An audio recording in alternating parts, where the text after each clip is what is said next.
Good morning students. Our today's topic is air pollution. कि जो हमारा एटमॉस्फेयर होता है उसके अंदर क्या होता है atmosphere mixture of different gases. The permanent gas whose percentage do not change from day to day are nitrogen, oxygen and argon.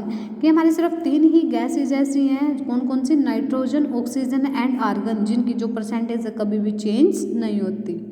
Nitrogen accounts for 78% of the atmosphere. की 78% क्या प्रेजेंट होते हैं? नाइट्रोजन। ऑक्सीजन कितने percent होती है? 21%। And argon कितने percent होती है? 0.9%।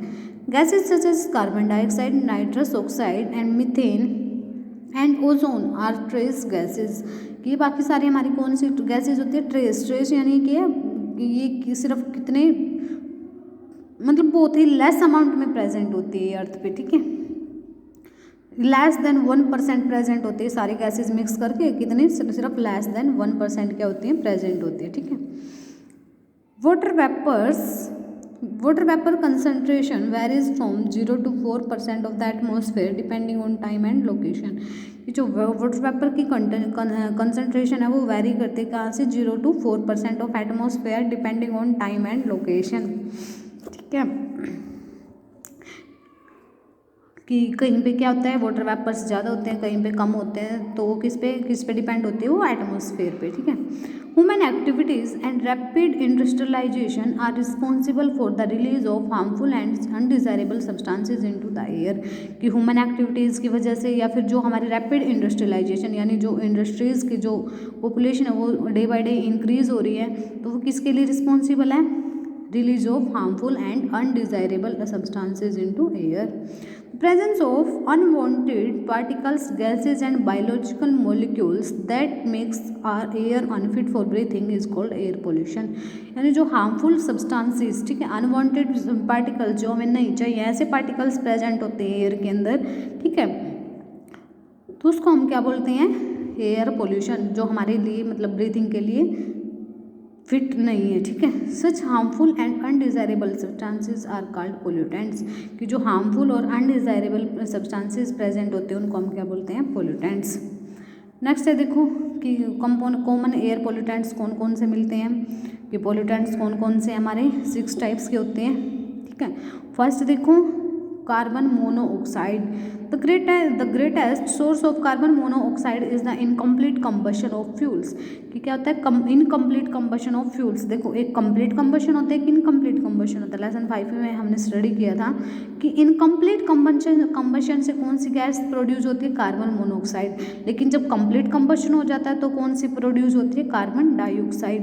तो इनकम्प्लीट कंबशन से कौन सी है? Carbon monoxide. तो वो क्या करती है?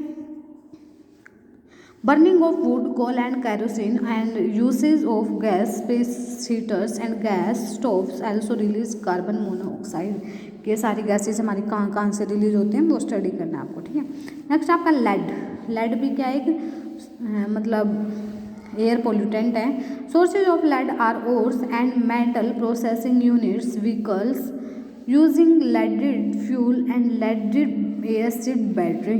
की जो लेड की एसिड बैटरी होती है जो हमारी मतलब कार्स वगैरह में यूज़ होती है, या लेडेड फ्यूल मतलब जिसके अंदर क्या होता है? लेड प्रेजेंट होता है। ठीक है। या फिर ओर्स वगैरह एक्सट्रैक्ट करते हैं उसके अंदर जो लेड प्रेजेंट होता है, तो ये क्या होते हैं? सारे सोर्सेज है किसके? एयर पोल्यूशन के। Next nitrogen oxide and sulphur dioxide, NO2 और SO2। तो ये क्या करती हैं? हमारी एयर के साथ मिक्स होकर क्या किस मतलब burning of fossil fuels and their emission from vehicles. कि फॉसिल फ्यूल की बर्निंग से या फिर जो व्हीकल से जो मतलब पोल्यूटेंट्स रिलीज होते हैं उनसे कौन सी गैसेज रिलीज होती हैं? NO2 and SO2। और ये कहाँ से? न्यूक्लियर प्लांट, जो पावर प्लांट्स होते हैं ना उनसे भी क्या होती हैं? ये गैसेज रिलीज होती हैं। Next ground level ozone. It is called bad ozone as it causes many health hazards. कि जो आपकी ग्राउंड लेवल की ओजोन होती है ना, देखो एक ओजोन तो क्या करते हैं? प्रोटेक्ट करती है हमारी जो अल्ट्रावायलेट रेज को अर्थ तक मतलब अर्थ तक ना ही उनको क्या करती है? प्रोटेक्ट करती है। लेकिन जो ये आपकी ग्राउंड लेवल की ओजोन है ना, ये क्या होती है? बैड ओजोन होती है। Because as it causes many health hazards, because ये क्या करती है? हेल्थ के लिए हार्मफुल होती है। It is formed at the surface of the earth by the chemical reaction between oxides of nitrogen and volatile organic compounds के जो हमारे नाइट्रोजन प्रेजेंट होते हैं उसके साथ क्या कर लेते हैं, कोई ना कोई कंपाउंड्स फॉर्म कर लेते हैं जो हमारे लिए क्या होते हैं, हार्मफुल। नेक्स्ट है particulate matter. Particulate matter also known as particle pollution, इसको हम पार्टिकल पोल्यूशन भी बोलते हैं। और ये क्या है, complex matter of extremely small particles of carbon and other pollutants that is suspended in the air. ये किस किस का मिक्सचर होता है, कार्बन और इसके अंदर क्या होता है, कुछ अदर पोल्यूटेंट्स प्रेजेंट होते हैं। नेक्स्ट है क्लोरोफ्लोरोकार्बन CFC।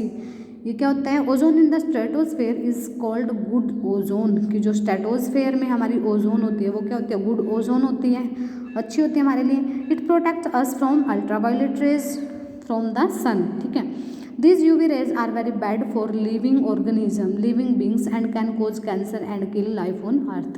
कि अगर ये UV रेज डायरेक्ट हमारी कहाँ आ जाए, अर्थ पे आ जाए, तो क्या कोज करेंगे, कैंसर कोज करेंगे। और इससे हमारी क्या हो सकती है, हमारी लाइफ तक भी क्या हो सकती है, किल हो सकती है। The substances such as chlorofluorocarbons और freons used as coolants in air conditioners, कि ये हमारे फ्रिज में, रेफ्रिजरेटर में, AC में कौन सा कार्बन, कौन से CFC कार्बन वहाँ से रिलीज होता है, ठीक है, जो क्या करता है, जो हमारी डिप्लीट कर रहा है किसको, ओजोन लेयर की। ओजोन लेयर में जो होल्स हो रहे हैं वो किसकी वजह से होते हैं, होते हैं हमारे CFC की वजह से।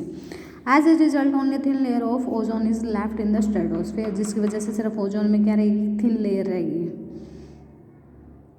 1 chlorine molecules released from CFC can deplete 1 lakh ozone molecule, कि एक जो मतलब